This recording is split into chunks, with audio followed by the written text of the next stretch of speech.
Welcome back to Bread and Butter, where we are serving up the basics for Hearthstone improvement.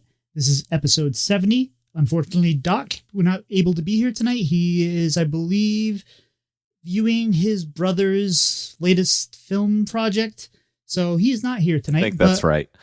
But yeah, I think that's right. And in his place, we have Pylet. Welcome back, Pylet. How are you today? Doing well. Fantastic. And we have a very special guest tonight, Itachi. Itachi, how are you today?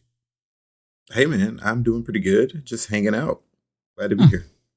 We're very appreciative of you being here. But so, what have you been doing inside the world of Hearthstone? Is that for me? Yeah, that's for you. Okay, so I've just been fighting through the onslaught of warriors and hunters since the new balance patch. The occasional druid every now and again, and I'm just trying to do stuff that's, enjoyable and fun. I've dabbled back into rogue again because I'm allowed to, and had some really interesting scenarios pop up. And other than that, I tried mage again. That was terrible. I'm not doing that again. Other than that, just like trying to stay alive. Speaking of interesting rogues, Pylet got me an interesting rogue the other day. Why don't you describe it? Let's see if it's something maybe Tachi can work with. Which one? Because I've been playing two different rogue decks. So Pirate one. Decided to use the patch to experiment a little bit and did a homebrew pirate rogue. There's actually not very many super aggressive pirates in standard right now. It's, if you look at the ones and twos, it's really awkward because they all have so many conditions. So I put something together and then it kind of pieced together to feel more like a combo deck with, say, Goldbeard is the now 5 mana pirate. Yeah, Shoplifter Goldbeard. And I combo that with the location and the combo summon a copy. And then you just have a bunch of 5/5s that hit everything and do 20 damage out of nowhere. So that's been fun. It hasn't been great, but I'm about 50% with it. So I think there's room to grow. Other than that, playing around with a little bit of drilling rogue. I have a Wishing Well version that I've played early in the expansion that I've been going back to just because sometimes you win with random legendaries. Playing around with some other things, Highlander Hunter. Haven't gotten to the Druid yet, but it's on my list. A little bit of Paladin, but mainly just experimenting here early on. Fantastic. One thing I will say about that rogue deck is Crystal Cove is not a location that we've played with much, so you do have to remember to hit the Crystal Cove before you play your minion, because I can't tell you how many times already I've just played the minion because so most of the time the location is after effect, right? So not been good at that so far, but we'll get there. So I have been enjoying the new meta ish. We'll talk about that in a little bit, but I've been trying to experiment, but at the same time not playing decks that are horribly bad. Luckily, Paladin wasn't, and I'm not a Paladin main, but I enjoy playing some Paladin, and luckily Paladin didn't get nerfed at all. Didn't get buffs either, but it kind of got buffed in the way that everything else got nerfed.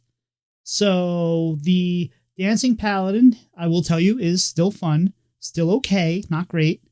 The buff paladins are still okay, not great. The mech buff paladin is still a lot of fun, okay, not great. And so talking about this today, Murmy is interesting because Murmy's undead. And then you attach the prosthetic hand to him, right? But even though you gain the stats and the reborn and all the techs, Murmy doesn't gain mech. So even though you put the prosthetic hand on Murmy, you then can't put on like a noble mini bot or anything like that because it doesn't pick up the mech. So I think it's probably intentional, but it's kind of sad because like you're giving it a mech, so you should be able to play more mechs on it. And I think if they had that interaction, it'd be a little more interesting. But Flood Paladin's pretty good. That was a good deck going into the patch, and we spent 3 hours on the Monday before getting our lineup set for this week for THL. And I actually did a really good job of scouting my opponent, targeting what they bring. I had a good lineup. I had 3 good decks. I had one kind of questionable because it didn't quite fit, and I felt really good about it. And the next day they said, we're nerfing everything and buffing everything. I was like, well, fine. I guess that was an exercise in futility, but I think it was still good. It was fun to go through. I did also have a lot of fun, and I would say, well, again, not success, not failure, 50%-ish with a couple different versions of Death Knight. And it is really fun to play, and I know you're not a fan of the card, or you don't think it's that good there, Pylet, but when you can play the give each minion, the side minions death rattle, what's it called? Death Growl. Death Growl. When you can play that on the puppeteers and the mini puppeteers and just then play them all and get a ton of them, it's a lot of fun, because then you get these gigantic 25, 27 no munchers, and there's not much people can do about that if you can play it right. But obviously there's things they can do. So it's fun. I like it. I'm looking forward to it. And I have to apologize now real quick before we move on. We goofed. We had a nice big long breakdown of wheel lock last week, and it was a busy week. I didn't have a chance to edit the podcast and get it out early. I didn't have a chance to get it out before the patch. So by the time you guys all heard that, it was already an obsolete deck. So I apologize. If you listened to that whole thing, I appreciate it, and I hope you laughed a little bit. I was like, nope, that doesn't matter. Nope, that doesn't matter. So we appreciate you, and hopefully next time I don't plan a deck breakdown for a patch week. So, Itachi, what have you been doing outside of Hearthstone? A little bit of everything. I mean, I'm a parent of 3. Just work, a lot of work. Getting back into the gym routines and like working out, mostly at home currently.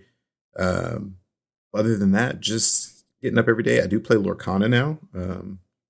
I play competitively, so I'll be going to the first Lorcana. I forget what the name of I think it's Disney Lorcana Challenge. It's going to be in Atlanta on May 25th and 26th weekend, so I will be there. I still also play competitive Yu-Gi-Oh, which is where I got my start. So I dabble in that every now and again. And then I play retro format competitive Yu-Gi-Oh also. So some older formats, kind of like Legacy and Magic or Vintage or Wild or something like that, except you don't use the new cards. You only use the cards that were available at the time. So I do those, and those are my 2 crutches. Nothing wrong with that. And I guess we got an answer to some of the questions we'll ask you a little bit later on. Pylet, what have you been doing outside of the game of Hearthstone? Yeah, I think I've just been working a lot. I feel like I've been constantly busy the past week, but I don't think I've done anything exciting. So it's probably been all just work related. Because I don't know, I feel like I've been constantly running around. But it's getting to the end of the school year. We were talking about it before the show. I have about 3.5 weeks left, which as a music teacher means all the performances and everything. So I have like 5 things in those 3.5 weeks just to survive and get to the end of the year. But other than that, just kind of chilling when I can, enjoying that the weather's finally getting nicer, and hopefully, find some time to relax with that as soon as school settles down. Yeah, so it's nice that you guys get out early. We don't. We just finished our April vacation, and I believe there's 7 weeks left. So that's going to be a long time for the boy. And, just going back after school vacation is never good on the kids. Yeah. Well, so that's ending. I'm still waiting on the standing desk. I think I talked about that last week, so we're not getting into that, but I'm very excited to have it. I'm looking forward to rearranging the office. I want to stand up a lot. I'm at the desk all day at work. I stream at night, I podcast. So being able to stand up is going to make a big difference. My stupid crown fell out again. I think I talked about that a few episodes ago. It's the 3rd time in the last 6 months, so I'm a little bit afraid that I'm going to go in there and it's just going to be like, yeah, we're going to have to extract that tooth because the crown just won't stick, which sounds expensive and painful. So I'm hoping they have something better to do for that, but I don't think so. And this is a public service announcement. It's nice out. So if you haven't gone, and this is mostly for people that live in cold weather climates, if you haven't gone to the backyard yet and picked up all that poop that your dog left there all winter, it's time. Bring multiple bags. Those bags are going to be heavy. Not fun, but do it now, because if you wait any longer, the grass is going to grow so long and you're just going to have a landmine field out there. You're not going to know where things are. It's going to be a bad time. So go do it now. Anyway, so we haven't had Itachi on the show before, so why don't we get to know him? Pylet, why don't you go ahead and start the interview off here? Yeah, so how did you get started in gaming and then specifically into Hearthstone? Ooh, the classic. I got started into gaming with Yu-Gi-Oh! Long time ago. Tiny kid, watched the show, went to Toys R Us one day, picked up a pack, and there it went. Stayed in competitive Yu-Gi-Oh! Well, since 2003, 4. So 20 years now, at least. And then Hearthstone, I got into Hearthstone when I think I was starting to get to a point where I was going to start a family and I was going to have a lot less time. And so Hearthstone was kind of an outlet where I could scratch my competitive itch without having to travel to an event every single weekend.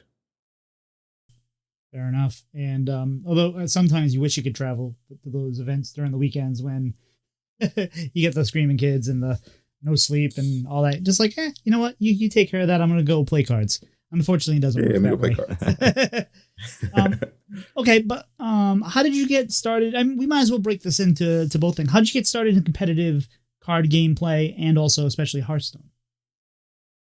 Okay, so competitive card gameplay in general, I think Yu-Gi-Oh was probably just a natural progression, right? Like you play and you play with your friends, and then being a competitive kid, like you want to win, so you find out ways to win. We played in the Books a Million League, where we're literally just kids at Books a Million playing on the tables while people are telling us to quiet down.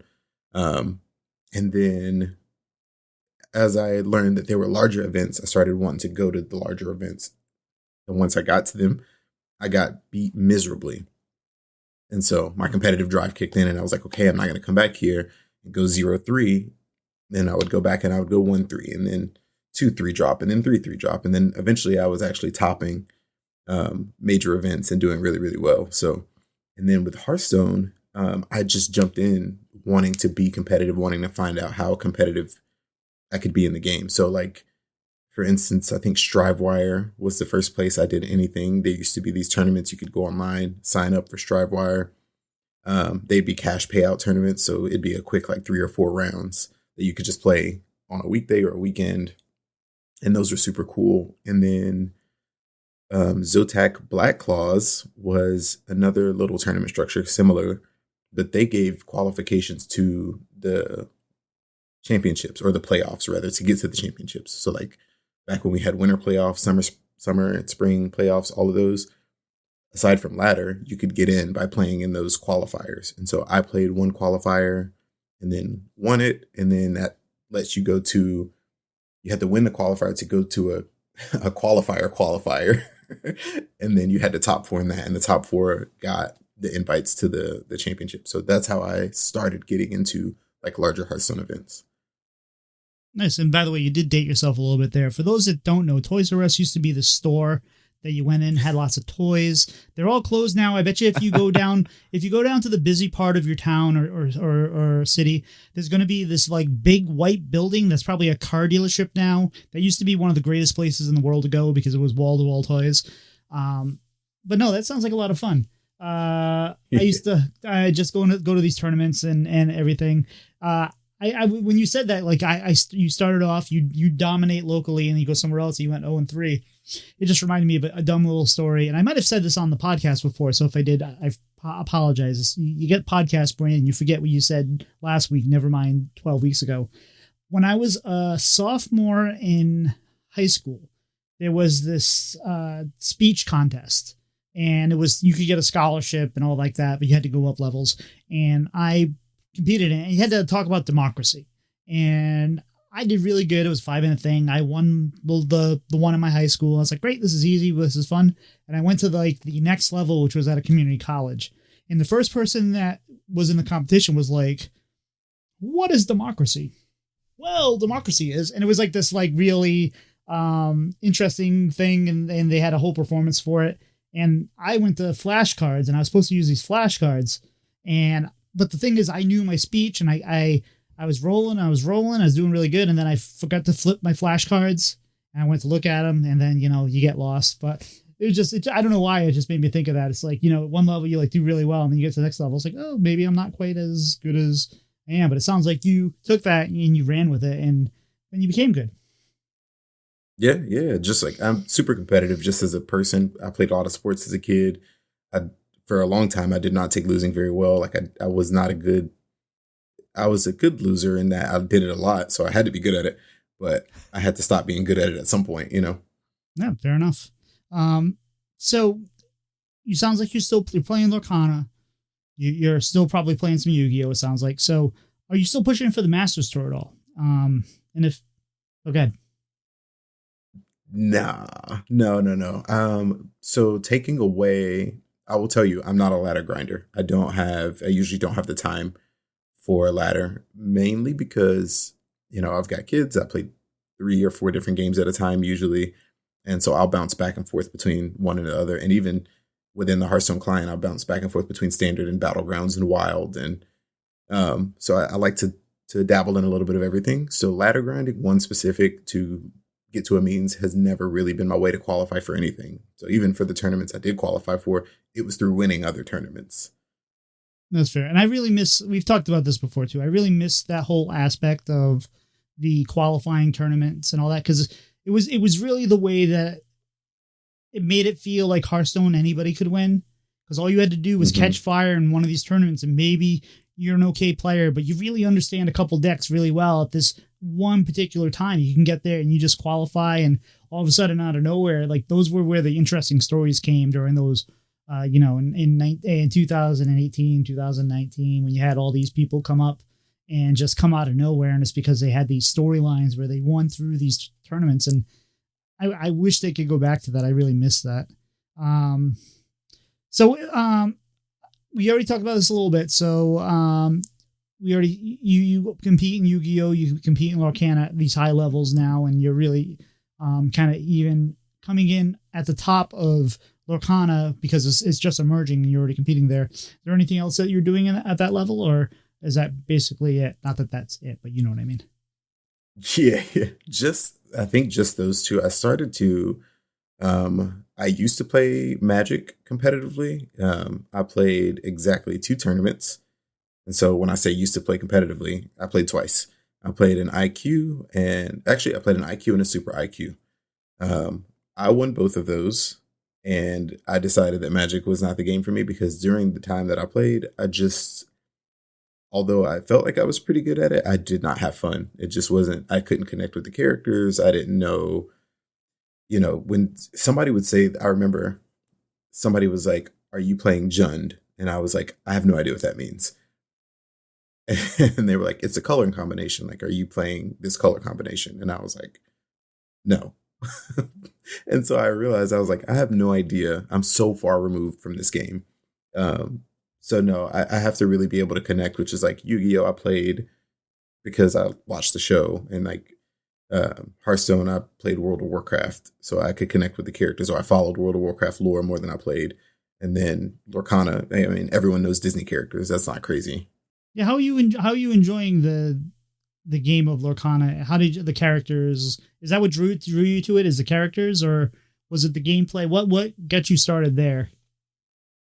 I think just the gameplay. So I was going to play whatever Disney card game came out because I love Disney. The characters themselves don't. So I don't play a deck based on characters and like who I get to see. But there are some cards like, so let's say if I'm playing a deck that's red and purple, you can only play 2 colors at a time. And sometimes across colors, there are cards that do the exact same thing. So like there's a red 1/3 for 2 mana, and there's a purple 1/3 for 2 mana. One of them's Mini and one of them's Olaf. Now I get to choose which one I want to see in my hand, right? Like I might like Olaf more. I might like Minnie Mouse more.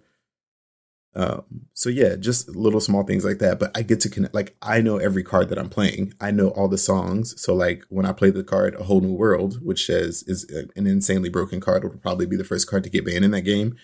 It says both players discard their hands and draw 7. It's cracked, but I know the song A Whole New World, and in my head now I'm singing it. That's awesome. What about the Star Wars game? Is that something that's on your radar at all? Oh man, I was so hoping that this would not come to this. All right. This is something that I've never said publicly in any Hearthstone, Yu-Gi-Oh, Magic the Gathering, Lorcana space. None of these spaces have I said this is an exclusive for you guys. And I've been on podcasts before. I've even hosted them. But I have never seen Star Wars. That's fair. That's fair. No, I mean, Get my nerd card revoked. well, no, I mean, you still have time. You're still a young man. You can still find your way into it. And actually, maybe you could even start playing the game and then decide that I'm going to watch the movies. And you watch the movies, be like, that guy, he's a 4/5 and he has immunity or something, you know? Fair. That's very fair. Just go backwards. But speaking of podcasting, how did you even find your way into AFG? So Amber Flight Gaming. So everyone knows Dragon Rider that's on the show. She is the, I guess, founder and president of Amber Flight Gaming. And it's a esports, multiple card game spanning, team. And Itachi is, and Ron Mexico and a few others are on it. So how did you get started on that? I think, okay, from what it's been so long now, it's been actually years. So the story might escape me. And so Dawn might have to come on here and correct me, which is totally fine. She's good to do that. But I recall being on Twitter, Hearthstone Twitter pretty regularly. I used to tweet a lot, not so much anymore, but I remember her messaging me and telling me what her vision was and what she was looking to do. And that she thought that I fit into that. And I was like, me? Just like, who am I? But yeah, she had a vision and she wanted me a part, and I was happy to be there. And I got to meet her for the first time at DreamHack Anaheim. And it was cool because I was competing in that event for the first time as a member of the team. And it felt so good to have her there and be supportive and she brought me like a little goodie bag. And it was just a really awesome experience to have someone show up for me like that in a totally different state. Like, she stays way far away from me, but we both were able to meet in California. And I did really well that event. I top forward that DreamHack. Yeah, Doc was talking about that last week. I think he was either there or remembers that. I think he competed in that one maybe. And and he remembers. I don't know if you've met my co-host, Doc McButt. It's hard name to forget. Oh, yeah, I know Doc. Oh, very good, very good. Yeah, he was talking about how you made that. Pylet, why don't you go ahead and jump on in here, ask some questions. Yeah. So what is your favorite event that you've competed in, either Hearthstone or other card games? Ooh, that was my follow-up, Hearthstone or other. Or both. Probably. Okay, so I'll give one non-Hearthstone and one Hearthstone. Favorite non-Hearthstone was Yu-Gi-Oh! It's called the North American World Championship Qualifier. It's really just the national championship for North America. But since it encompasses Mexico and Canada, it's not a national championship because we're not one nation. 2013, I had a lot of events where at Yu-Gi-Oh! It goes like local, regional, national level events. And so like local and regional level, I had done really, really well consistently for a long time. But national level events, I would keep getting to the final round and then like losing out on my chance to top on the bubble, as they say. That national event in 2013 was my first time getting past that threshold and making the top cut of an event. And I took that all the way to the top 16 of that event. And I was one game away from going to the World Championship in Japan that year. So I had one really, really fortunate top deck by my top 16 opponent. Whereas, like, if he doesn't top deck this one card, I go to the World Championship. Real babbling book situation there. How about Hearthstone? It was crazy. So Hearthstone has got to be that DreamHack event that we were just talking about. DreamHack Anaheim. Really, really fun event. And I remember sitting across from Muzzy on stream, and I remember looking back when I watched the footage of the comments, like I would see like, oh, like Muzzy's going to clap, or like Muzzy easy win or whatever. And then I got Muzzy like 3-1, and I was like, yeah, we're good. And I was staying in a room with a guy named Javon. His name is Flamekiller on Hearthstone. He's a very good Hearthstone player. I don't think he plays anymore, but he won that event. So me and him were the two roommates, and we came in respectively first and third place. Nice. I don't even think I know Cool. Killer. Yeah, he used to play in THL. He hasn't played in THL in a while. I don't think he plays Hearthstone anymore, but he was a phenomenal player. Fair enough. Yeah. So do you have a favorite win or moment in competition? Favorite win or moment in competition? Okay, obviously yeah, it wasn't the top deck of your opponent there in the. Yeah. 100% not. Okay, so the first time I played in a Hearthstone playoffs was spring playoffs of 2018, 19. I was in Washington, D.C., and this was back when if you made the playoffs, you got paid just for being there. And so I was just thrilled to be there. I was like taking pictures of the venue. I was so excited. And my first round opponent was Hot Meowth. And he was a name that I knew and everyone knew. And like if you watched competitive Hearthstone, you knew exactly who he was. And this was my first like major Hearthstone tournament. And so I was super nervous going in. And I'm seeing all these huge names like, and you get a little bit of imposter syndrome and you say, man, do I really actually belong here? I don't know if I know how to build lineups, if I know how to pilot these decks. Like I feel like at this point, I'm like, did I just luck my way here? Because these people have done this consistently for years. But we sit down, I play round one, and I 3-0 him. And at that moment, I was like, okay, yeah, I'm supposed to be here for sure. Couple quick questions. As a singular game win, that was probably my favorite. I'm sorry, go ahead. No, go ahead. Just want to jump here a couple questions. Who is your favorite like personality that you've beaten, and who was your favorite streamer that you like to watch, or just competitor? I like to watch Dog. I used to love Trump SC, and also Dog. So I know that Dog doesn't play much competitive anymore. He more plays Battlegrounds, but I watch him playing Battlegrounds as well. So definitely favorite Hearthstone streamer. Fair enough. So, if you were the one in charge, how would you fix Hearthstone esports if you could? What would you do to fix the system or make things better? That's a heck of a question, first of all. And I think it would really have a lot to do with the budget that I was given. So I think they are running on a $500,000 budget this year for prize payout. Now, in terms of what they're giving for, or what they're budgeting for the setup and operation of these events, I'm not sure. But barrier to entry would be much, much different. I don't like the only way that you can get into this system and get into this competitiveness is to be a devout ladder grinder. That seems a bit silly because everyone doesn't have the time or the want to burn their whole day and night playing ladder.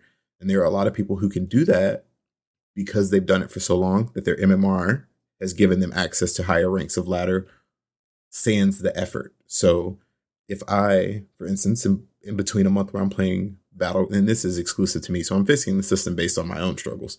If I'm playing ladder and I'm playing Battlegrounds and I'm playing Lorcana and I'm playing Yu-Gi-Oh, I'm not going to finish top 100. I might finish, low legend and just call it a month. And that what that does is that puts me in a range where to fight my way through the low legend ranks to get to top legend, to get points for these events, I would have to spend an exorbitant amount of time, whereas the people who have already established themselves there get the MMR boost that they don't have to spend that much time there. I think that is a flaw in the system, and it kind of pigeonholes the way that you can get in. So that is not only my struggle, but that is anyone's struggle. And even if you were attempting, you would have to have an insane win rate over a long period of time to put yourself in that situation if you weren't already there. So that's number one. Number two, I would create a little bit more prestige and hype around these events where currently I feel like they're kind of just sideshows and they don't really get advertised or talked about that much. There have been times where events were coming up and the HS Esports account has not tweeted a thing about it. You don't see it in the launcher. You don't see, the game is digital. I would have advertisements every time you open the game. I would say, hey, Hearthstone Masters Tour, blah, blah, blah is coming up. Watch on Twitch. Here's the dates. So everyone that's logging into Hearthstone, I want them to know what's going on in this game that I'm wanting you to continue paying money to purchase packs to play. So that's number two. And then number three, I would really want to create a system where anyone non-qualifying could participate in something that was relevant, that was not third party. And I think those are my three. I could waffle for an hour about it, but those are my three in this moment fixes that I would implement. I really wish they'd bring back the third party events that give you points to get into like a master store and have a bigger master store. And I get the prize pool is limited or whatever like that. But if you have these third party events that are able to offer whatever prize pools they want to offer, however they want to do it, but also Masters Tour points or however it may work, I think that would be huge. I think that would bring back esports every weekend on Twitter and Twitch and whatnot. Not Twitch, Twitter, but like, on Twitch, on YouTube or whatever, and get that back out there, get us talking about the game every week. Because we had a real golden age there for a while where we had, whether or not you like the Grandmaster system, whether or not you like the third party system, having Hearthstone every week that you could just turn on and there's competitive Hearthstone, it's a time I miss. And did I watch it every week? No. Did I watch it a lot? Yes. And did a lot of people watch it? Mm-hmm. It wasn't not watched. So I wish they would just outsource it. And if they don't feel like they can put the money in and the time in to do these events, I really wish they would just, outsource to an official third party, give them their budget, and then say, do whatever you want. Just, make it look good and go from there. Mm-hmm. So, with Hearthstone, what is your favorite class? Oh, I like the favorites. Druid, Rogue, Mage. I'm one of those people that just likes the favorite classes. Okay, so let me ask this though: Druid, Rogue, Mage. Does that translate to Yu-Gi-Oh and Lorcana and whatnot? And is there like a Druid, Rogue, Mage of Lorcana that you play? Is it depend on the games differ from game to game? Okay, so I think the thing with Druid, Rogue, Mage is win conditions are often askew, or win conditions are often hard to navigate. That definitely translates in Yu-Gi-Oh! That definitely translates in Lorcana, where I like to play decks where I get agency in the way that I'm going to win the game at every step of the game. And it's not like no matter what you do, I'm going to keep doing the same thing. I don't like the decks that are like that, right? That's the basis of aggro. I don't really like playing aggro. It doesn't feel fun to me. It's because I know that I'm just going to ignore every minion you play, and I'm going to put the biggest stats on board that I can, and I'm going to go face. That's a win condition. And if it's necessary, and that's the deck that needs to be played, I'll for sure play it. But I like a little bit more agency. I like a little bit more decision making. I like large decision trees that reward me for forward thinking, and reward me for understanding the game. So like, I'll give you a scenario that happened today, as a matter of fact, on Ladder, that can demonstrate why I like Rogue. Okay, so I'm playing against Highlander Warrior, and the guy is powering through his deck. He's got Brand down. He's played the armor guy that draws 2 cards. He's drawn 4 cards. His deck's at like 10 cards left. I have discovered the Priest card, the Shadow Word card that says return an enemy minion to your hand.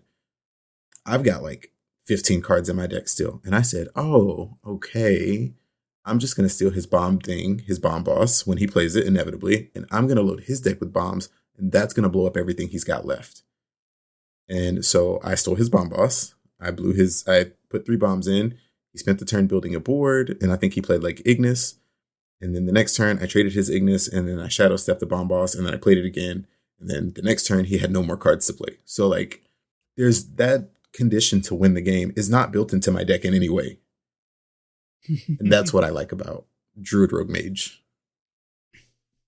Pylet, you also had a game like that with that you sent me. Why don't you tell us about that one? I need to remember what this one is. So it's going to be great podcasting while I find out what it was. It involved Rogue, and it also involved the priest spell that heals the minions and gives you your mana back. Oh yeah, my panic, play all the cards. I don't even remember what I did. I have to pull this up because I don't remember. I just know that my turn 6 was half of the screen. But I had a Sonya and Azurite Scorpion turn at the same time, and I ended up getting the pouch of coins from one of the excavates that turn, and I played like 20 cards that turn with 6 mana. So they left after that turn. Where's Edwin when you need him, man? You were just telling me. I didn't even have a card to win the game at that point either. Like, I had nothing threatening on board because it was all random, like draw spells and random stuff. But they're like, nope, I've seen enough. I'm out. I had a thought, but I'm going to write it down for the next segment because I think it belongs there. So, what are some of your favorite decks of all time? Ooh, favorite decks of all. Okay, so I liked Baron's Miracle Rogue, the one with the what was it? Field Contact, where you had to play a bunch of battle cards and combo cards to draw, and like you finished the game with Alex Straza. Games where it's kind of long, and that you got enough turns to play in Alex Straza, so like there was enough turns of like you actually playing Hearthstone. I also liked. Let me think of other decks I like. I liked the last iteration of Nature Shaman, actually. I thought it was pretty good. This current iteration is actually still pretty good if you play it right. So I think that's fun. And then probably my favorite deck of all time, even though my win rates, or not my win rates, my stats don't reflect it. Raza Priest and OTK Priest with the Shadow Word. I can't remember the name of the undead guy, the little guy that was like every spell you play on it, when it dies, you death rattle, get him back to your hand. It was APM. Oh, it was definitely an APM deck. You had the Test Subject Priest. I used to love. I just like APM stuff, so I just love playing stuff like that. It's just fun. And I remembered the name of a card that my guest didn't. That's like a first on the show, I believe. But and I know I just met you about half an hour ago, but I'm gonna call you out a little bit. You just told us about 10 seconds ago that you didn't like decks that you kind of ignored what your opponent did and all that. But that's Nature Shaman. You don't care what they do. You just wait till you have your solo turn and then you just play it. That's not true, because if they're killing me in the early stages of the game, I've got to use the burn some kind of way. Mm-hmm. You care for about 5 or 6 turns, and then you stop caring. Yeah. And then after that, then you don't care. I do like combo decks though. So like that feels like a combo deck. And I don't think it's an inevitability combo deck though. Whereas like there are some decks, like say in Wild, Quest Mage, it does not matter what I was. It most of the time doesn't matter what I'm going to do. If you have Open the Way Gate plus ways to repeat it, you're going to win the game. Back then, before the nerf. Before the nerf, and I just feel that way about, because I play a lot of decks that you can't really. I've had many games. I've had many games where I've had a board. I've had 30 health. It's turn 5 or turn 6. And I know they just played the stupid flash of lightning the turn before. And I was like, well, doesn't matter. Here they go. And I just sit back. I get up. I go grab a beer. I come back. I'm dead. So yep. It happens. It is what it is. So what is something, and this doesn't have to be like serious, it can be fun, it can be interesting, it can be whatever you want it to be. What is something interesting about you that people might not know? I used to be a stand-up comedian. Oh. Yep. For 4 years during college. I had fun one night doing an open mic, just tooling around. There was a local comedian that was kind of starting to do some big things. He recognized me. We went to the same college, and he was like, hey, I know you were just joking around, but have you ever thought about doing this? And I was like, I got some time. Very nice. You got to combine that. You got to combine that with the card games, like Take My Jace, please. So as I alluded to before, when we talked about Wheellock and how my guide just wasn't relevant anymore, there was a huge patch, and we're not going to go over the huge patch because it was 30 cards that were nerfed and buffed and made a huge change, but we're going to talk about how it affected the meta. So I took a screenshot of HS Replay, and this is just to give us context. It's just the last day, because if you go 3 days, it counts the oldest meta, and they only have 3 days and 1 day. But at Legend rank over the last day, two tier one decks are Spell Token Hunter and Flood Paladin. And then at tier 2, you have Handbuff Paladin, Breakfast Hunter, which I don't even know what that is. I'm assuming it has eggs, because that's usually what breakfast entails. Sludge Warlock, which I've seen quite a bit of. Zarimi Priest, still, because that deck apparently is still good, even if you don't have that Zarimi pop-off turn, because that was only the bonus usually. A lot of times I thought that was always win more. But you have Highlander Warrior, that's the big one. Sharper Demon Hunter, nice to see that back. Pain Warlock, Hero Power Druid, Highlander Shaman, and then rounding out the bottom is Dragon Druid. So you got some decks that have popped up there. It's nice to see Paladin back in the mix. It's nice to see some of the Druid without being completely dominated. Do you think they made enough of an impact here with these nerfs? I mean, it was a big patch. Itachi, what do you think? Did they make an impact, and was that impact positive or negative? I think, in my opinion, they made a net positive impact on the way that people will view their play experience. Now, will it make a positive impact on the way that people view their playing experience is yet to be seen. But I think in terms of, like you said, you end your turn on turn 5, you've got 30 health. On turn 6, you are dead. That is very unlikely to happen with the way that the nerfs have changed the game. And I also think that creating the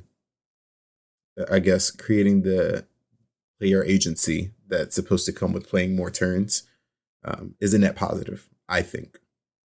Okay, and what Itachi's referring to is they gave a post that talks about how they wanted to bring back a little bit more player agency and whatnot. You can go listen to every other podcast that talked about it, or check on the Twitter, and you'll find that. We're not going to go through all that, but Pylet, what are your thoughts? Did they make enough of an impact, and was the impact positive or negative?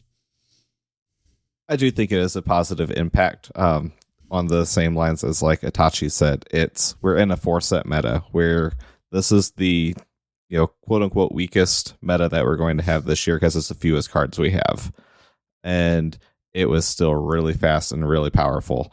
So they alluded to it. They wanted to make sure that there's room to grow without it devolving into this crazy fast arms race. And I do think that was needed. Just pump the brakes on everything.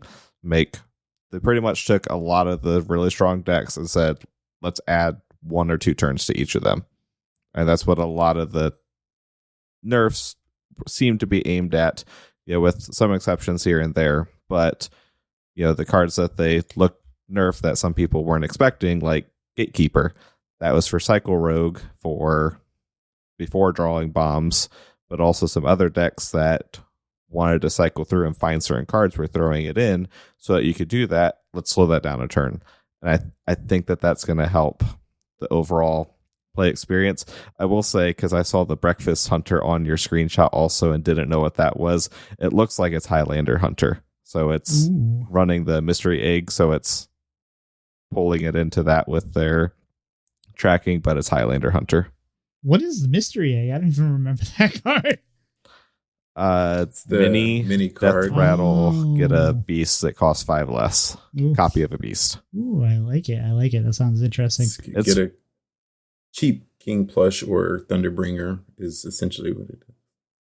I played a lot of 2-mana T-Rexes, the Tyrannosaurus. Yeah, those.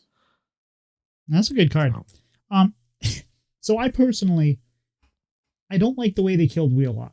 And that's not just because I covered it last week and we talked about that. We're not going to keep on that. But like, it was a good deck. I thought it was a fun deck. People liked playing it. I understand reining in the power, but they between the Reno change, so they changed Highlander decks in not all Highlander decks, but Highlander decks from this expansion, that the Highlander ability only occurs if you started your deck with no duplicates.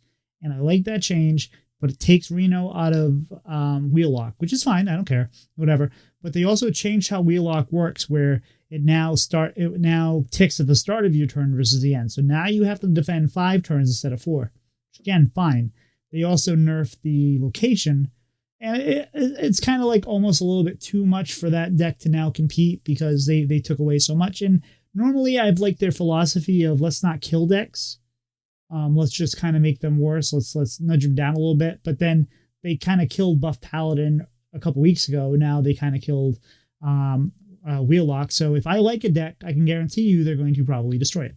But Virus Rogue, I'm okay with them getting rid of. Virus Rogue was just a toxic kind of play style. So unless you were running exactly something like Asphyxiation or something, that deck was really hard to kind of deal with, because it just, once you get that down, if it was early enough, it just grew and you couldn't really do anything about it. And so I'm kind of okay with that one going, although I'm surprised that Hunter, yeah, Hitachi? I will say a little bit contradictory. Okay. If every deck is slowing down, then you have no agency to do anything once somebody plays wheel either. And so if everyone Mm. else's deck gets a turn or two slower and wheel lock stays at the speed that it's at, which is pretty fast, I would think. And a lot of the warlock removal didn't get touched, sans Reno, of course, but like a lot of the other warlock removal didn't get touched. I think that it was justified to say, okay, if everyone else gets another turn, then this deck should probably have to wait another turn to win the game too, because it was already really powerful, and obviously you can't interact once the wheel is played. Your only option is kill them. And I agree. I agree with you that the wheel needed to be brought back a bit. It just felt like it feels like they completely killed it versus finding a way to, because with all of the warlock nerfs combined, it's dead. At least it looks dead right now. I'm not saying that you're not right. I have 5 turns to defend, whatnot, but it just feels like they overdid it. Pilot? It might not be dead. I'm looking at Donkey's meta tier list, and it's just under 50% there. It's at 49% on his stats. So I don't think many people are playing it, so it's not going to pop up much on aggregate stat websites. But I think that there's a chance for it to retool a little bit. I do think that the Highlander changes needed to happen, just because I like that they were there for the opportunity for other deck building things that you could do. But there's enough turbo draw, and so many of those decks could turbo draw, like Warrior throwing in Reno in an all duplicate list and just running through with Acolyte of Pain and Aftershocks. I think that needed to change at some point.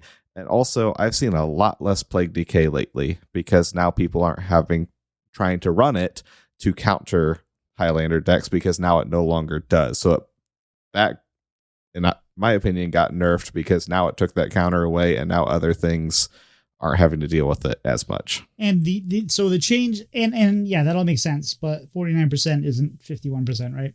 So the interesting thing is close. The interesting thing about that, though, is while people would, if you're playing Wheelock, smart people would hold on to Helia, right? Or would play Helia, but then hold on to enough Plague generators. So once you played Wheel, you were destroyed. But now the issue is, you used to be really good up against the Highlander Warrior, the Bomb Warrior. And now Bomb Warrior gets to do what Plague DK did, because all they have to do is wait for you to wheel, and then they can play Bomb Boss. And now you really have nothing in there. And even if you were to play Symphony and fill your deck up, guess what? It all gets destroyed. So it's kind of like I'm not looking at any stats. I don't know what it is.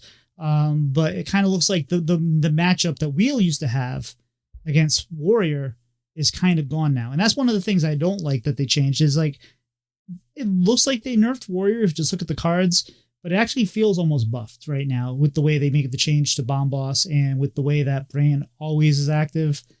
It's, as much as I hated seeing plays as much as I did, I think they didn't do enough with both Reno and Warrior. I think they're going to need changes right there, because even though Warrior is the 7th best deck looking at stats right now, it is, as they say, the quote-unquote sentiment outlier, because everyone's getting tired of bombs and everyone's getting tired of Reno. And I don't think the changes to Reno in just mana is enough. I think that card needs a rework of some kind, because it's just that it's still just a feels bad card where I know people that just like, I'm done playing right now because I can't stand, getting Reno'd on 9 every time, and what the hell am I supposed to do? And yes, you can play around it, but not everyone can, and not every deck can. So speaking of Itachi, what are some of the changes you wish they made but they didn't?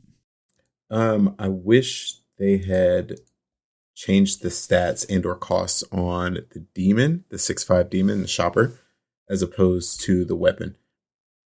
I like the curve of, play the mechanic or instrument tech on 2, draw the weapon on 3. I thought that was a fine curve, but I think that the demon itself could have gone up a little bit. That way, when it got reduced by the weapon, it would still be a little bit heavier to play. And then also the follow-up card would be a little bit heavier to play too. So instead of doing that, we made the weapon more expensive to play. So I think that the change went the way that I would have preferred it to not go. That's just me personally. I also think um, that the Reno change was. I think I think the Reno change was good. I was gonna say that I didn't like it, but I do like I like it. I think it should be 9 mana. I think I mean, I agree, but I also think it should be changed a little bit. So let me ask you this. My theory on what I would have liked to have seen, this was not everyone agrees with me, but I think that the change in Shopper D should have been that I don't care about the 6/5, but it should only let you discover from demons that cost 7 or less. Then you no longer get mag. Okay. Maybe you still get, or maybe make it 6 or less, so you don't get the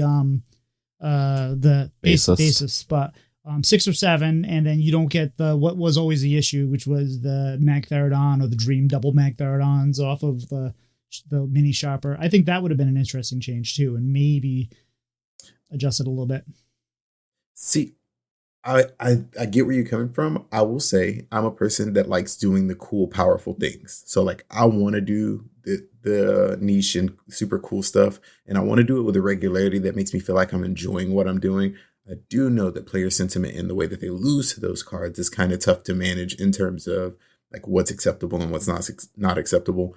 But yeah, I'm a player that I'm a Timmy. I want to do the cool combo, like discover an awesome big thing really early in the game. Like, haha, can you beat this kind of a thing? And I also want to be the person on the other end of the table that says, I know what you're trying to do and I know how I'm going to beat it. So good luck. I agree. And, but the issue is, like you said, it's player sentiment, right? It's like, it's fun to do the counter. And for a while there, I was playing the Highlander Warrior before it was super prevalent, and I was beating the Sharper Decay. I was farming Sharper Decay, and I was loving it because like, oh, sure, you do your thing. I'm just going to clear you. But the problem is, if you don't want to play the Warrior or whatever the counter is to that, and specifically, and you want to play Paladin, you want to play Priest, you want to, whatever it might be, and you're seeing that list 30% of the time because it's that good and it's always doing that thing. I can understand that too.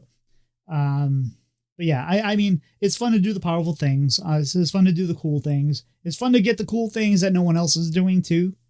Like when if you look at any of the decks that like Edelweiss makes or Funky Monkey or something like that, when they're doing like the cool combinations, like I have been trying forever to make a good deck where you have the 1/3 that it's the 1/3 mech that returns the magnetize to your hand, and you get the prosthetic can, which magnetizes and gives a minion reborn. So when it dies, you get the prosthetic pan back to your hand. That guy has reborn, and hopefully you can get some kind of cycle going along with some buffs. Like I'm trying to get that work. That's cool when it works, but it just doesn't work consistently. So I feel it's you want to make those things happen. But how about yourself, Pilot? What do you wish they changed but they didn't? Yeah, I wish that there was something that they could have done for Demon Hunter. I do think that the nerf that they made had to happen just because of the small discover pool right now, and because of Magtheridon being such of an outlier there, the stats don't matter for that as much because it's the dormant effect that really caused the problems, in my opinion. So I do think that Shopper probably could go down in stats because it's one of the only minis, if not the only mini, that still has the regular stats for its cost. All the other ones have a stat penalty. They're 1/1 smaller than what you would expect for 5 mana. It should be, it's a 6/5, probably could be a 5/4 and be okay. I wish that they would have thrown something else to Demon Hunter because that's about all it has going on. But I think that's a lot of just the whiplash of all the changes and patches that have gone in the past month, that there's only so much time that you have to figure things out. And it's just a byproduct of their current cadence between, expansion release, quick patch, 2-week patch, battlegrounds, quick patch, all that. There's not as much time to see, okay, where did this settle in at? What can we do? And things like that. Nothing else sticks out other than possibly Hunter might be a little good still. What do you mean? But I do think that deck they took is, a thing off the location. Now you only get to use it twice instead of 3 times. So that matters because you always get that third hit, right? Yeah, it's some matchups you might feel it. It gives longer games more, hurts those more to where you're facing the control decks, or you're in a board based deck where they're able to keep kind of punching back. But yeah, you very rarely use that 3 times. So something will probably happen there again. But I do think that deck is a little bit more beatable and counterable than some of the other ones that they hit, for sure. Just remember to use your Defile on 3 and don't wait for them to saddle up. So, like I said, yes. I think they should rework Reno. I think Reno should either pull both boards down to the 1 or do something a little different that's not so asymmetrical, where it just does too much. Like, I like the card, I like the concept of it, but I also just think it's a little too powerful. And when you see a few in a row, it just really kind of makes you want to close the client. Not me particularly, but I know a lot of people just like that reach out to this, like, I don't want to play anymore because I don't want to see the Reno Warrior. I do think they should change Boom Boss a little bit, because if you do the math, and I got this off Coin Can See when I listened to it this week, assume that Boom Boss is almost always played after Bran. And then if you think about it, that's 18 cards. So that's hand, deck, and battlefield. 18 cards that are destroyed by that, if it gets all of them. And that's kind of a lot, right? I mean, that's more than Ticketus. That's more than anything. Mm-hmm. So I think that they should tweak that in some way, that maybe it should just be maybe deck and hand, or maybe just what I think would be a good one. It might kill the card, but I think it would be a little more fair, is that the TNT will destroy a card in your hand, deck, or battlefield. So each TNT destroys 1 card. It might be in your hand, might be in your deck, might be in your battlefield. And then it's a little bit more, I think it'd be a lot more fair. And then it'd be, wouldn't feel so bad to play against. And sometimes they're going to get that high roll and sometimes they won't. But I think that, them getting that into the late game is just kind of like inevitability. It's Thanos, right? It's just, it's going to destroy everything. And what are you going to do? Because you can't come back from that. You can't stop that. You can't remove that. And it kind of makes me wish that one way they could have gone around it, give us Tony back. Revert Tony. Switch decks. then I'm destroying your stuff. I will say I like Boom Boss. Because in order to destroy 18 cards in your opponent's deck now that you can't do the Gaslight thing, you have to A, be playing a Highlander deck, B, be playing Bran, have to have played Bran, not die, have to have played Bomb Boss, also not die, have to have your opponent draw through enough cards to hit the booms or the bombs. So it feels like there's a lot of work that goes into 18 cards is a lot. You're not wrong. Yes. But I think that there's a lot of work that goes into getting those 18 cards. So for instance, the rogue game that I talked about earlier, there were 6 bombs in my deck. And the turn that I started, after he played Bomb Boss, I put 10 cards in my hand, I burned a bomb, and then I played my turn.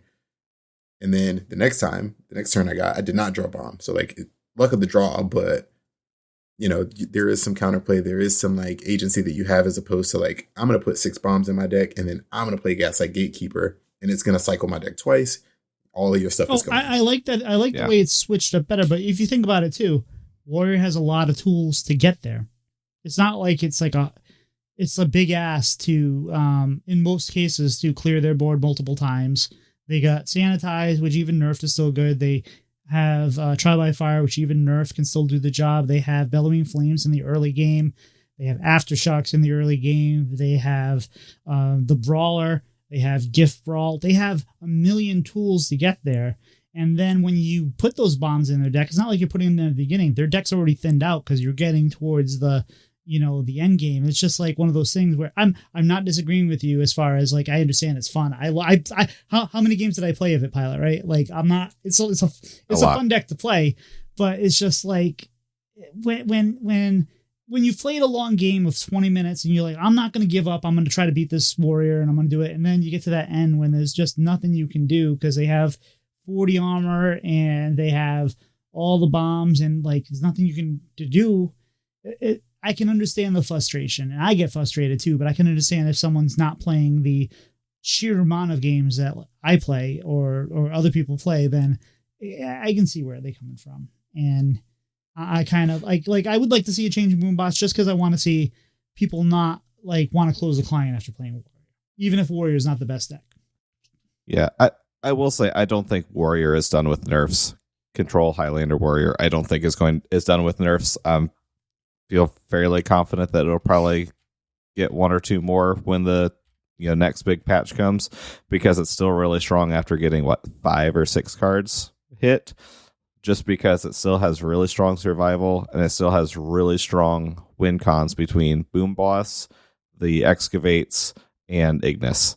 So it still has plenty of ways to win the game, and I think that's where a lot of the frustration comes from. But there's also still a lot of buffs that need time to settle in.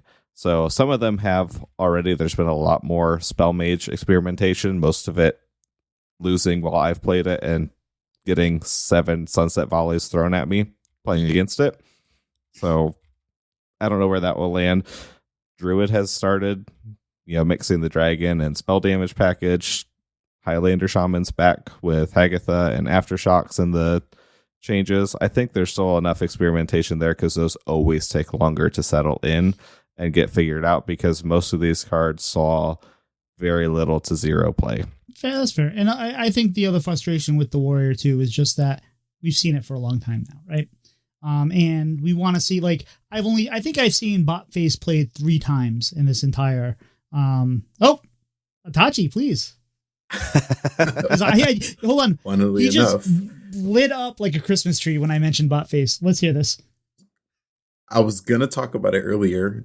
When we were talking about like the Edelweiss and the Funky Monkey decks that are weird, it revolves around Boom Boss, but I definitely want to play a deck that aims to get Shutter Block from Botface, and after having played Brand, play Shutter Block and then Boom Boss, and then no. I'm sorry, when I invited Itachi on, I didn't realize he was evil. I apologize. So I'm not evil. I'm actually a hero in disguise. Hence the name. What does the name mean? So since you said that, because where'd it come from? I should have asked you that. Just from Naruto, the show Naruto. Favorite character on the show, favorite character in all of anime actually, is Itachi. So fair enough. I noticed that. Just that when I was looking up your stats for tournaments, I came across a lot of the name Itachi, especially around Rocket League. That's not me. So let me ask you this. I'm not. So we've been talking about this. Mm-hmm. Are you enjoying the meta right now? Yeah, actually, I think I'm pretty good with where we're at. I feel like I understand what everything is trying. I think the best thing is I understand what everything is trying to do, and I mean, obviously, that just comes with playing more. But yeah, I like where we're at. I would like to see a little bit more. So I would like to see a little bit more combo stick around through the next round of nerfs.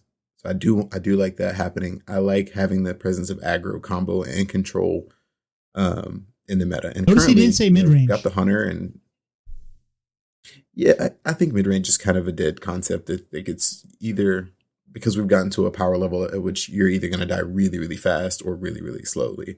And I think slowly now is turn 8 or turn 9. So like that constitutes quote unquote control, as opposed to before when you'd have these, 25 turn games. I think that's kind of a thing of lesser value. I know for me, if back in control priest days, when none of us wanted to play control priest, but we had to, after turn 10, if I didn't feel like I was going to win in the next few turns, I would just concede. I'm a serial conceder. That's fair. And we also should remember that while we may not understand everything they buffed or nerfed right now, whether some of it we do, some of it we don't, keep in mind they might be setting us up for cards that are coming in the mini set. So that's just something to kind of keep on your brain, because that's only a few weeks away. How about yourself, Pylet? Are you enjoying the meta right now when you've had time to play it? I have been. I've been losing a lot while experimenting, but the fact that there's a little bit of room to experiment and try new things, I always find enjoyable. So I like playing off meta stuff and trying things until it's like, okay, this is too figured out. Let's go play this so that I actually see the win screen more than the loss screen. But I've enjoyed it. I've enjoyed seeing other decks more. I don't feel like I've had more than 2 games in a row against the same thing compared to before you'd have a session of 60% of the same 2 decks. So it's been enjoyable seeing some of that variety, at least for now. And even though a couple of the decks I've enjoyed playing have kind of ceased to exist, I'm enjoying the meta too. I love not seeing Plague Warlock 60% of the time, which is usually what happens whenever I'm trying to play a deck that doesn't want to see Plague Warlock. And I am liking the fact that I'm able to try a few things. So remember, as we talked about, this is Try Hard April. Kind of getting scrapped. Although I'm still trying. I'm not playing super bad decks, but I'm not playing all the great decks either. So we're going to go to Try Hard May. We'll get there. Try Hard May. We'll figure that out. But it's been fun. I'm enjoying, like I said, I'm enjoying actually unironically bringing buff Demon Hunter to ladder. I'm enjoying unironically bringing Kangor back to ladder.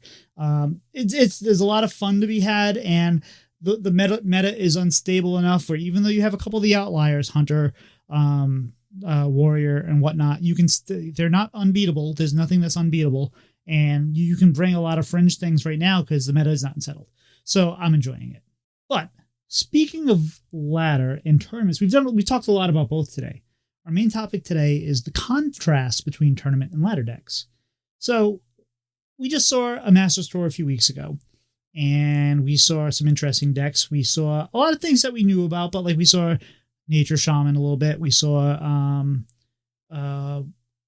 Odin Warrior, which I think is kind of faded a little bit, although I've seen a few. We see a lot of decks. But what happens is people see these tournaments and they just take the decks and bring them. And then all of a sudden you see, these weird tech cards and you're like wondering, hey, what the heck's going on? Why are we seeing all this and all that? So we brought Itachi here to talk about this kind of things. So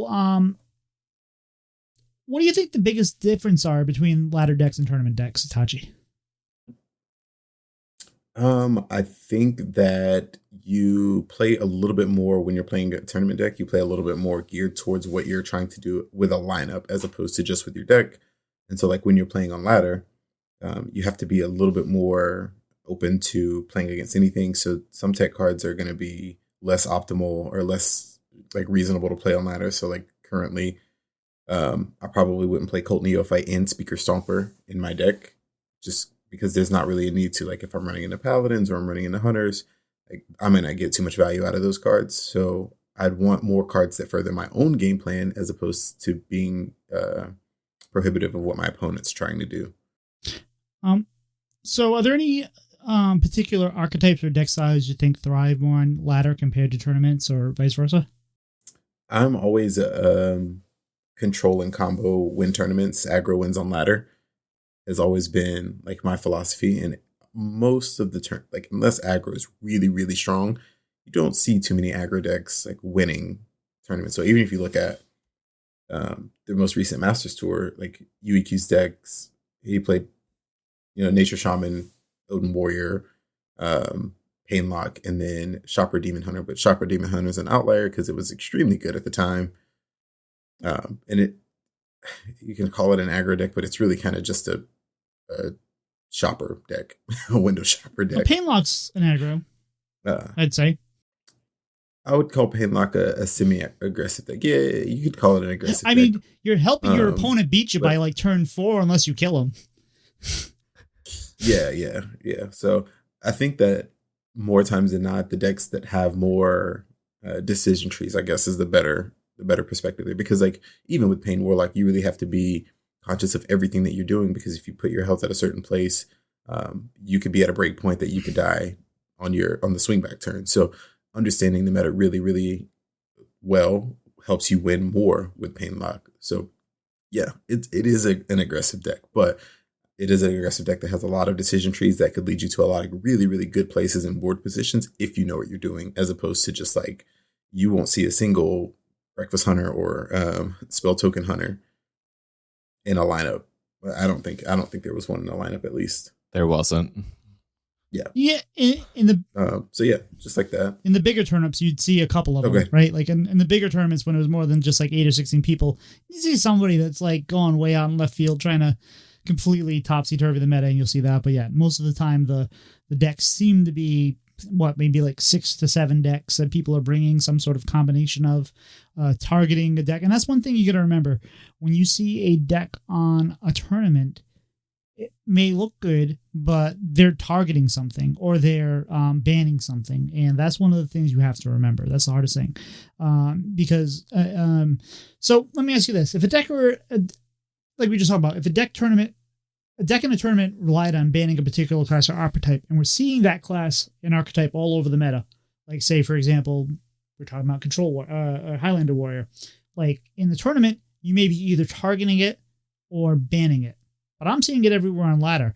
So should I just give up on the deck that I want to play because in the tournament they were banning that class? Or should I be trying to tech it in a way that maybe gives me an advantage in those lineups, in those matchups? Yeah, so good question. I suppose that's really up to like your level of mental stability when you're playing on ladder, right? So like if you can deal with, playing Highlander Paladin and having a 33% win rate versus Highlander Warrior, and you're seeing Highlander Warrior 30% of the time, if you just gotta jam Highlander Paladin, but you feel good about it, go for it. But I'm not that person. So if I'm seeing Highlander Warrior all over the meta, I'm probably going to jam Pain Warlock, or I'm going to jam Zaremi Priest, or I might jam Spell Token Hunter. I might try to figure that out, or I can try to figure out how to put my deck in a place on ladder where it feels more comfortable to do the things that I want to do. So how would you do that? With Highlander Paladin, I would go into the deck and then I would press the X on the top. And even I don't play Highlander Paladin, but or that often. No, but how would you, if you really want to play a deck and you want to maybe try to play better against a deck you're seeing 30% of the time, even if it's an unfavorable matchup, what would you do? I mean, sometimes I just have to jam it over and over. I mean, it just is what it is, and you figure out like where you're. If you keep track of your stats, whether you use HS Replay or you use Firestone or you use a notebook like some people do, just understanding that like this is what the deck that it's beating me has the tools to do. Its tools correlate directly to the game plan that I have, and I'm having a tough time with that. Is there something that I can change that keeps me able to win games everywhere else and also have agency versus this deck? Or do I just need to play it as it is and then hopefully, I get some of the matchups where I can figure out how to do this without changing up too much. So I think that I think that over-teching is probably worse than just like not playing the deck at all, ultimately, though. That's fair. So one of the things we see, especially after a big event, usually, well, now that we only have 3 big events a year, but now we're having a little bit more French. Like, let's say we just watched the tournament this weekend, and I know Pocket Train got in second. I don't know who won. It was a big French one. I forget what the name of it was. But let's say I'm watching that, and I see a deck that Pocket Train's playing. I really like it. But that deck has 2 Speaker Stompers, 2 Cult Neophytes, 2 Vipers, and a Partridge and a Pear Tree. What can I do to take this deck that I like and I want to see? What should I do to tweak that to make it more ladder friendly? It depends on so no pun intended, every meta pocket has its own like subset of more prevalent classes. So if you are seeing the things that Speaker Stomper and Viper beat, so if you're seeing Jazz Shaman or you're seeing Warrior and DK a lot, maybe you want those tech cards. Or maybe you're playing, what was the deck that Pocket played that had all the Speaker Stompers? I think it was his Warlock. It had 2 Speaker Stompers and a Cult Neophyte. Mm-hmm. If you're playing Panglock and you don't want, all of that, maybe you change up what you're putting in. Maybe you add in extra 1-drops, or maybe you play Glacial Shard, or maybe you play, which he played Glacial Shard too, but you figure out what piece of technology is good where you're at, or you just say, okay, like I just want to do the Painlock stuff. I'm just going to do the Painlock stuff, and whatever they're doing is what they're doing. And our matchup win rate will be the matchup win rate that we expect. And so like if it's a 45-55, maybe I can figure out how to make the 45 work. When is the 45 happening and what is going on? Is it them bricking, or is it me having an exceptional game plan? Is it some combination of both? And then figuring that out. And I think that helps you in tournament play too, because like there are going to be times where, there are 2 decks that you have that you want to ban, and then you're only going to be able to ban one, obviously. So like you're going to have to beat this other deck some kind of way. So if you're banning Warlock and you got to play Demon Hunter still, you're going to play Demon Hunter still. That's fair. But what about the opposite? Like, let's say, for the most part, we're not all playing in Master's Tour, right? And we're not doing those kind of things. But we do. A lot of us do play in THL and other kind of leagues. So let's say I've been playing so last week, before the changes, I had worked out. I was going to bring, what was I going to bring? I was going to bring Flood Paladin. I was going to bring Zarimi Priest. I was going to bring either Wheellock or Control Warrior. And I was going to bring Spell Hunter, because that's what matched up against my hunter, my opponent as best as far as the numbers went, right? So it looked good as far as what their consistency was and all that. What would I do to like how do I decide what to tech against? What would your plan be if you were going to take a lineup into THL? And to be fair, you did a really good job scouting me. You beat me 1-3 a couple weeks ago, and I was kind of sad about that. But what kind of teching would you do? How would you decide what to tech and when? Especially when you're not just talking about one deck, you're talking about a variety of decks. I think you usually pick one, the weakest one. So like there's always, like, even you were talking earlier about 4th deck. Like you were like, I had these 3 decks and I had this one that I was a little bit questionable about. If you can figure out the questionable one and you can understand like what they're probably going to put in, then you can make your lineup really, really good against the worst possible deck that they can play. And that gives you the 100% the best odds to beat that person. So for instance, you and I played, and I will say I scouted you week 1. And so I played 2 decks that I knew that I wasn't going to play against you, to hopefully shift like what you would play into something different. And then week 2, I changed my lineup except for the completely broken decks, which were Shopper DH. Like that wasn't going to change at all, but everything else changed. And then your lineup completely changed too, except for Shopper DH. So, well, Shopper DH was breaking ban, right? Everyone brought Shopper and banned Shopper. Yeah, it was. Yeah. So yeah, I was hoping you did that, and then you did the exact thing, and it was nothing that you did. I don't think you could have did too much except for bring a different lineup. But yeah. In terms of teching for like opponents, yeah, just find the worst deck that they could possibly play, and then I think for you that was for that week you brought Excavate Paladin. And I think I was able to beat up on the Excavate Paladin, if I'm not mistaken. I don't remember the way that the match went exactly, but something I put it out of my mind. I don't even remember playing you. I just had a note here that we did play. Well, so I was doing like kind of the opposite way. I was this week until it changed. I knew that I could target a couple of their decks, but I knew that I had to ban the Shaman. If they brought something like that, I had to ban it. Otherwise, that was going to be a problem. And that was kind of like my goals like that. But let's say my plan worked and they brought the same decks. Should I just be playing the decks that I have? Or should I also say, well, I know what I think they're going to bring. I know my decks are Carners, but I also have this one deck that's kind of a wild card. Even if I ban Nature Shaman, I know that they're going to bring these 2 decks, but this 3rd deck is going to be kind of a wild card, and that's going to be maybe like a bad matchup into my decks or a couple of my decks. Should I be teching against that deck in particular, or should I be teching against the decks I think I can beat anyway to make sure I beat them? Like, or should I just be trying to find a balance there? Like, what do you normally do? I think it's okay. So for me, I've been in THL specifically a long time, so it feels different for me because I know so many of the players. So like there was a time. We talked about Ron Mexico. There was a time Ron did not like playing Rogue. And if Rogue was really good, Ron was forced into bringing Rogue because of how good it was. But I knew he didn't like playing it, and I knew he didn't play a lot of it. So when everyone else was banning Rogue, if I was playing Ron, I wouldn't ban Rogue because I knew he would get frustrated if he was drawing like weird hands that he didn't recognize how to play. And I could beat Ron off the basis that he brought Rogue and didn't want to play it. But he would bring it with the notion that everyone's going to ban it, and I would not. I never got to tell him that, so I'm going to tell him that finally, and he can go back and look at all the stats. But yeah, I think in general, though, you just do the thing that feels good. So like there are some decks that I just don't like playing against. I don't like seeing.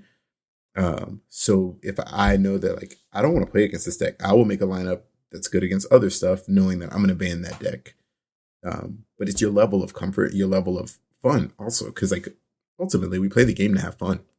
And so if there's something that happens to you in the game that does not feel fun, even if you're losing against other stuff, just get rid of the thing that you don't like. And play the things you do like if you can target something else, right? And that's what I do too. It's like, exactly. Unfortunately, so one of the things I'm learning in THL and I'm trying to get out of is I tend to lean into things I like more than things that then most of the time I'll play things I've been for the comfort picks. I've been playing a lot of this. I'm playing a lot of that. I'm going to bring that. And sometimes it's worked out, but other times it's not necessarily the right play, especially if things I'm finally getting a little sick of seeing so much pink when I'm looking at my matchups and saying, all right, fine. What the heck am I going to do? Like I have my best percentages. Like I have 2 greens over here, and so greens and pinks means either it's above 50% or below 50% when you make the matrix of the decks what decks beat what. And so finally I'm just, you know what? I have to try to play better decks, even if I have to practice more with them, even if I don't like them as much, or I have to find a way to play the decks I want and target something. And it's a tough thing. It's interesting. But I don't know. I think it's fun. I think you learn a lot. And yes, Pylet, what do you think? Yeah, I will say there's also a really strong argument, if you're someone who's getting into, a conquest format into THL or something where you're bringing a lineup, that there is a strong argument for making sure that you're bringing decks that you are comfortable on. Because if, you're someone who has played a lot of games on this deck or this archetype, that's adding percentage to your matchup spread because you know the deck in and out and you know how to flip some of those matchups. So you don't want to go, oh, these are the 4 best decks. I've played no games on them, but they're the best decks. I have to bring them and see what happens. That you're setting yourself up for failure at that point because you don't know what you're doing. And that's where different players are going to do different things. So where I'm someone who I don't like playing the same deck for a long time.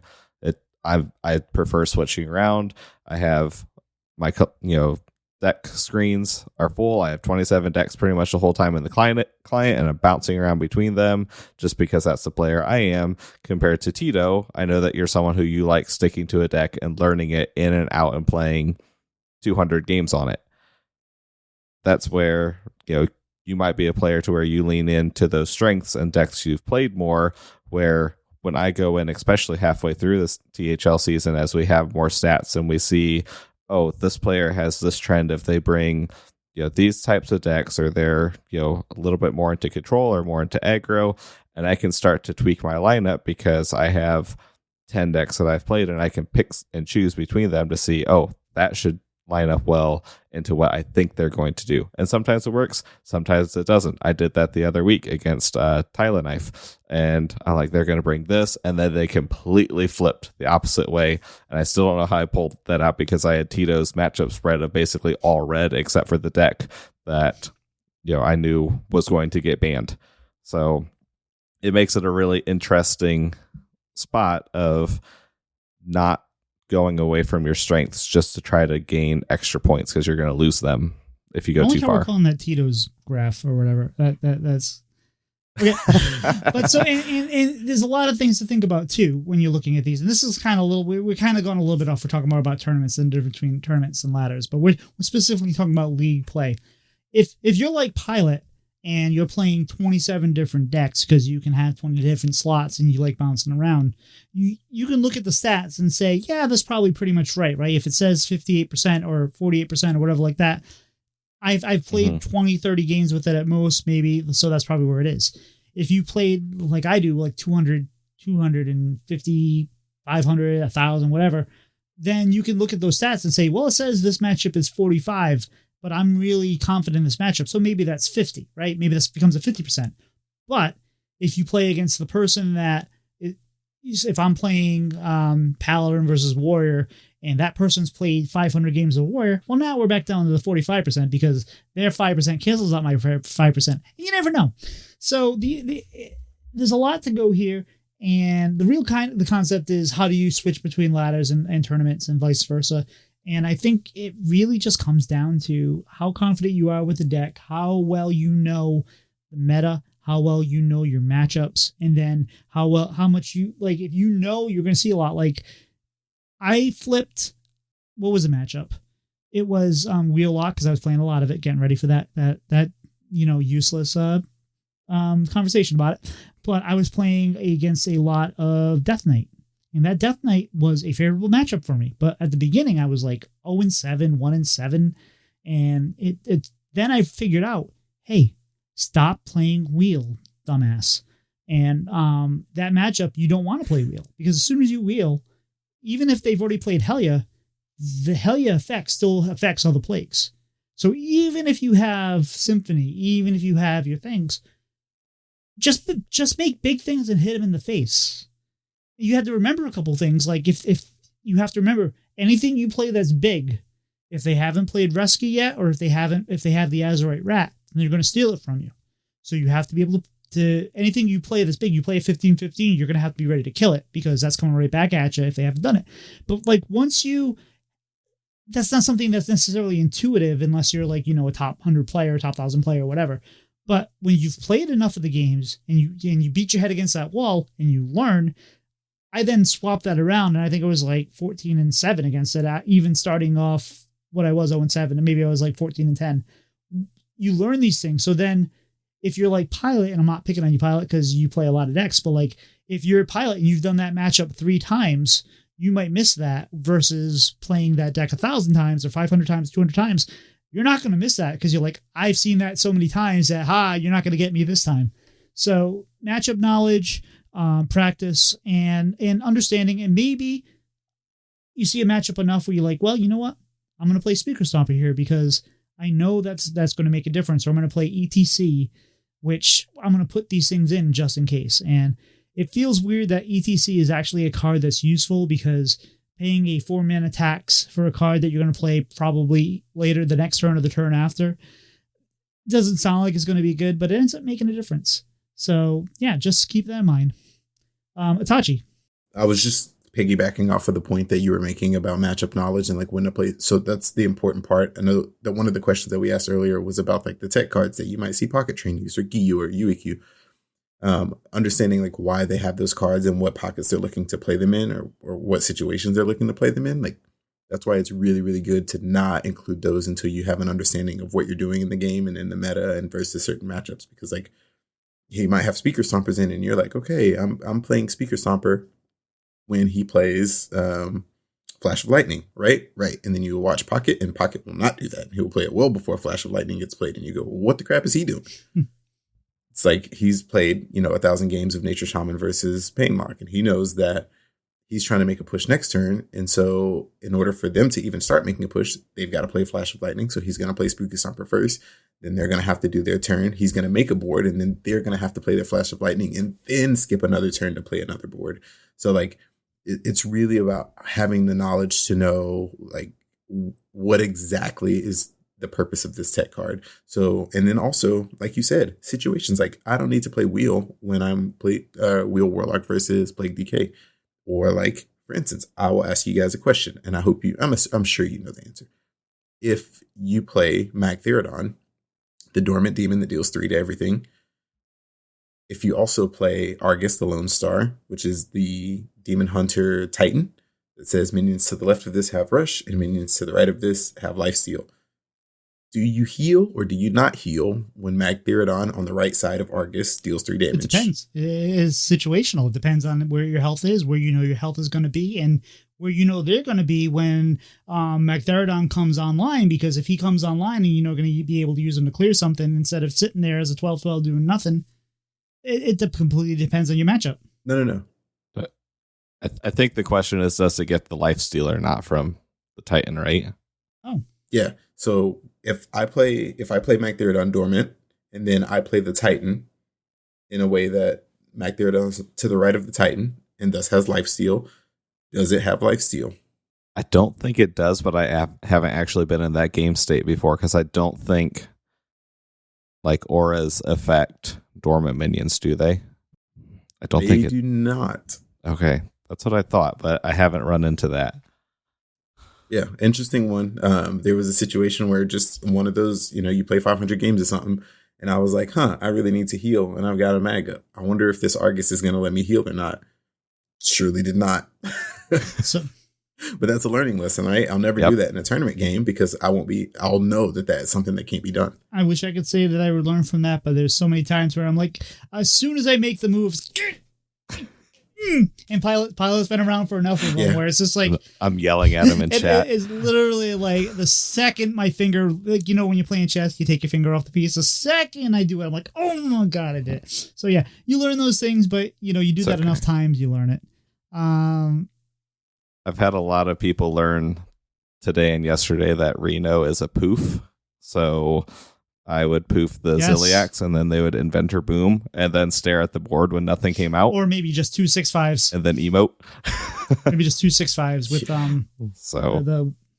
they had a Ziliax was their only one that they had played, so they're sitting looking at an inventor boom by himself on board, wondering what happened until they figured it out. And how many times have you played Reno in the previous, but before the patch? How many times have you played Reno after you've played Boom Boss? I think you did that. Yeah, I think I did. I think that was a throw. I was hoping you didn't remember that. But it's just I was very frustrated with that. Look for the glow. Those cards always glow a different color when they work. Well, it's just the problem is, and yes, they glow when they work, but when you play, and that's the problem with playing a lot of decks. A lot of times you get a lot of knowledge, but a lot of times you also get the muscle memory of, hey, I played Nest Matron and I get my mana back. Hey, I played Nest Matron, I get my mana back. Hey, I played Nest Matron, I get my mana back. Hey, I don't have a dragon in hand. Crap, where's my mana? And it's just one of those things where it's just become such muscle memory because you're always in that state. Reno's always active because I'm not playing Plague Death Knight. Then you just go click, click. I can't believe I did that. So do you have any, let's wrap this up. It's getting kind of late. Do you have any final thoughts, Itachi, on this difference between ladder and tournaments or league, as it were?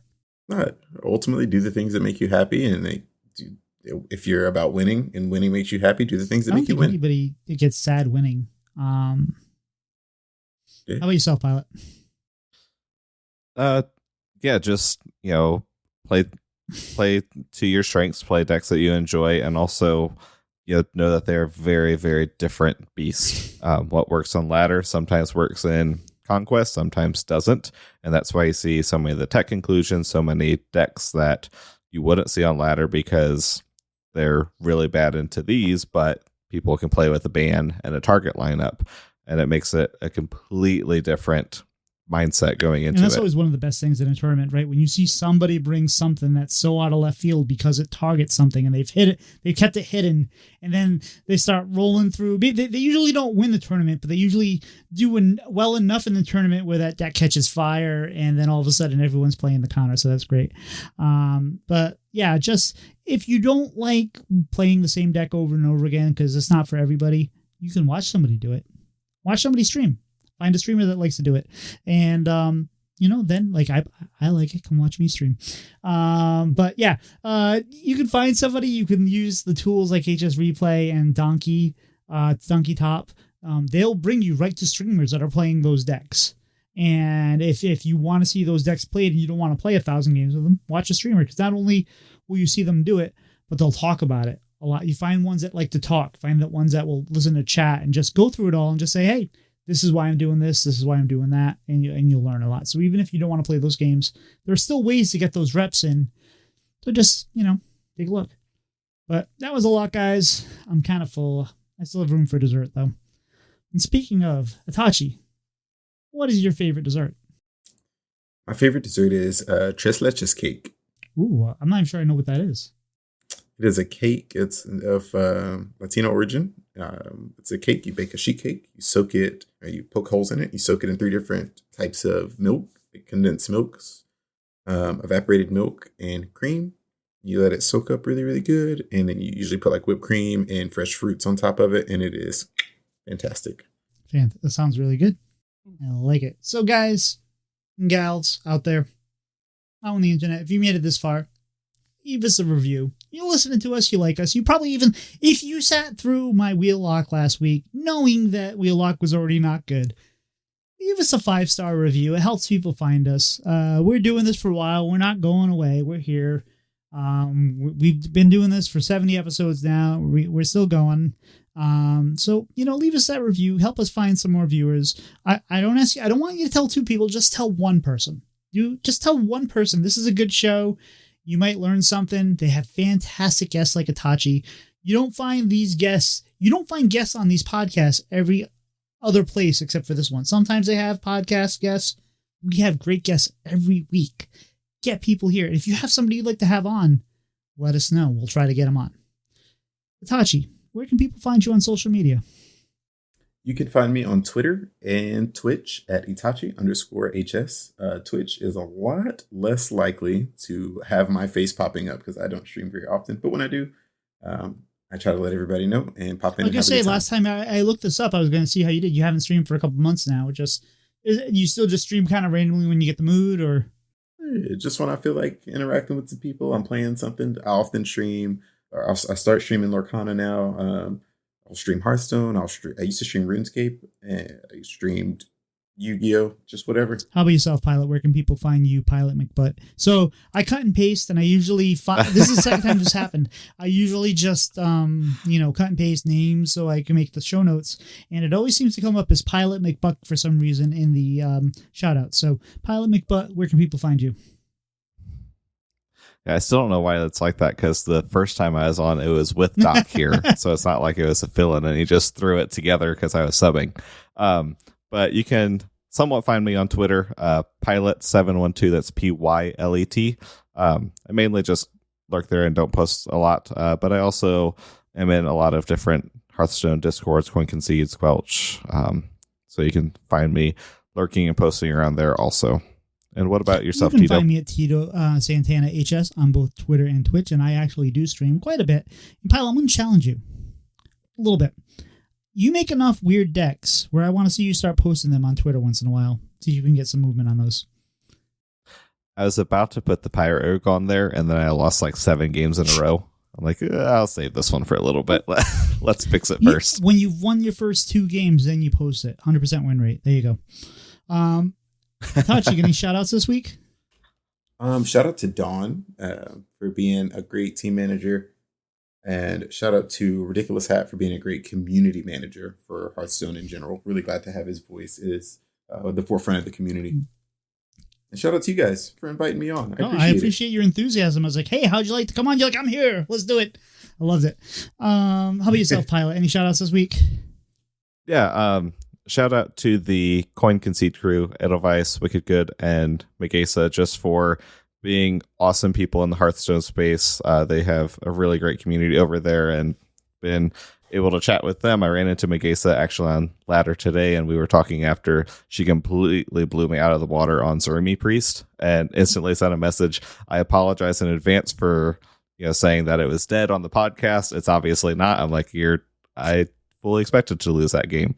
But they're just great people, great podcast. If you enjoyed this one, check them out also. And then also kind of stealing Tito's, since I got to go first, shout out to Matt at Arms, who announced this week that he was stepping back for a little bit from Squelch. Awesome person, awesome guy, and gonna miss hearing him every week on those podcasts, but looking forward to kind of seeing him still in Discord and whenever he decides to come back. Yeah, he'll still be around. He's in Discord. He may be taking a break, but we'll still, I believe, see him in the, even if he quits Hearthstone for a while, we'll still see him in the Discords, and he's just a general just one of the greatest people out in our communities, and wish him well on his semi-retirement. Also gonna shout out Ben Heastone, who gave us a little shout out today on a random tweet where he said he was doing his dailies on an alt and doing this, that, and the other. And by the way, I'm listening to Bread and Butter on my phone right now, and that was pretty nice to see. Always good to have a little bit of the community shout out, and definitely Itachi, thank you for coming on. I appreciate you. I graciously lost to you, and I gave you the opportunity to come on and tell me how bad I played, and you didn't really go that far. So I appreciate that. No. But anyway. No, thank you. I appreciate it. Anyway, guys, we're toast. We'll see you later.